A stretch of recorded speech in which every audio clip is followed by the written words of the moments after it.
Alright guys, so the top 5 different deadlift variations is 1. The Sumo deadlift, 2. The conventional deadlift, 3. Romanian deadlift, RDL, 4. Trapbar deadlift, and 5. The deficit deadlift. Alright, so number 1 is Sumo deadlift. It's not my favorite, probably because of the reasons I'm about to tell you.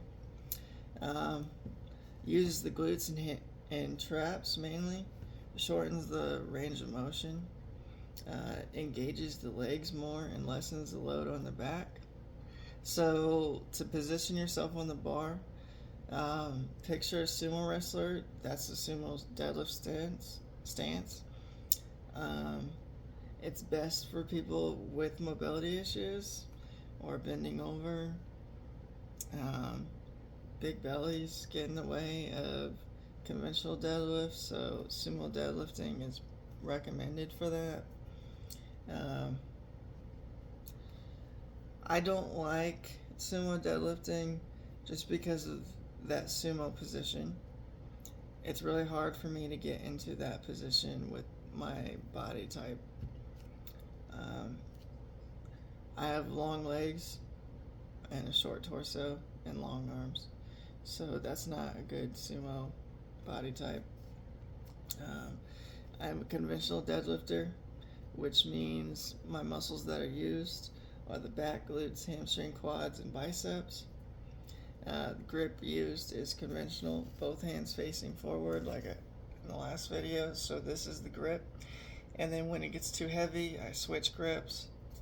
So you can do this with a barbell or a dumbbell. And then that kind of goes into the Romanian deadlift, or the RDL, straight leg deadlift.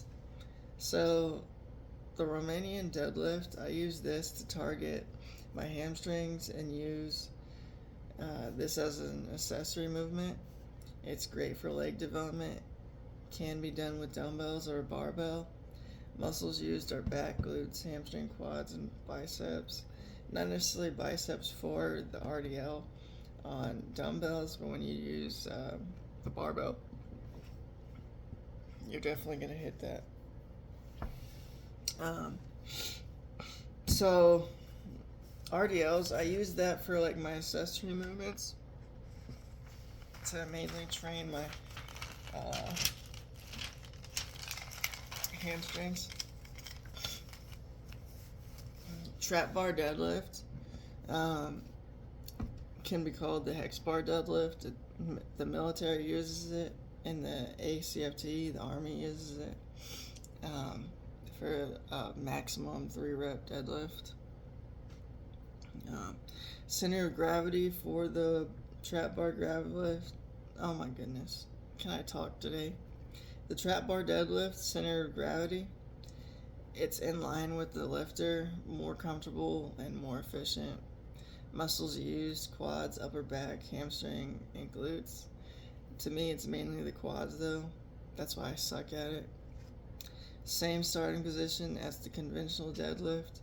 What that means is your feet and legs are narrow, and you're just standing there at the side.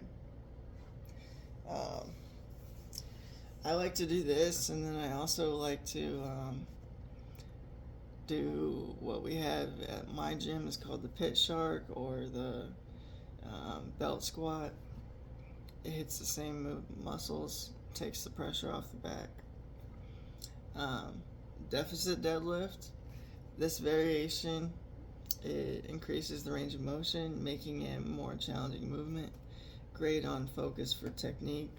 Forced to use less weight because it's harder. Deficit deadlifts are harder. And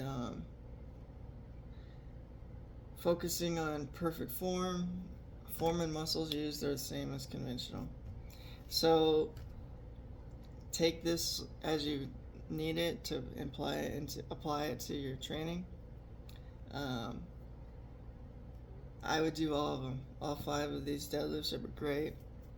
So if you're trying to build your legs, sumo deadlift and trapbar deadlift.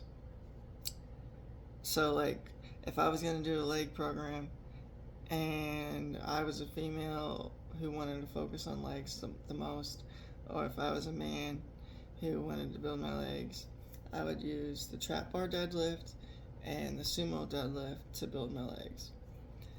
And it's almost more efficient than squatting is because you're going to be able to load more without impacting your lower back, because you're just pushing off the ground. You're not squatting with the weight on the back. So Trapbar deadlift for your quads and Sumo deadlift for your glutes.